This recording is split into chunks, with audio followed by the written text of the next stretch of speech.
Sun screen అనేది నేను ఎప్పుడు చెప్తాను కదండీ! 1 ఫింగర్ లెంత్ మనం పెట్టాల్సిన అవసరం ఉంటుందన్నమాట. సన్ స్క్రీన్ ఇక్కడి నుంచి ఇక్కడి దాకా మనకి 1 ఫింగర్ టిప్ యూనిట్ అని అంటారు. ఇక్కడి నుంచి ఇక్కడ రెండో finger tip unit, third finger tip unit ఈ భాగం వరకు మనం తీసుకోవాలి. ఈ రేఖ వరకు.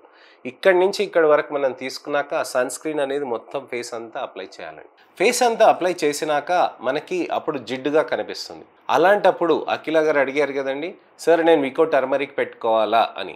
మీరు వికో టర్మరిక్ కానీ అలాంటి క్రీమ్స్ వాడకండి. వికో టర్మరిక్‌లో కూడా హైడ్రోక్వినోన్స్ అనేటివి ఉండే ఛాన్సెస్ ఉంటాయండి.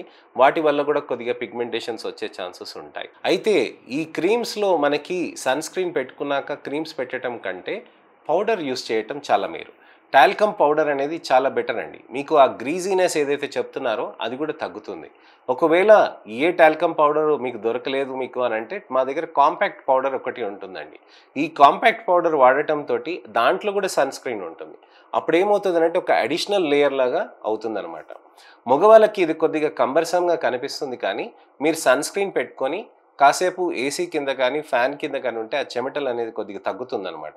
సన్ స్క్రీన్ పెట్టుకోగానే బాగా జిడ్డుగా ఉంది సార్ చెమటలు కారుతుందని కొంతమంది అంటుంటారు. సో వాళ్ళ కోసం ఈ సలహా.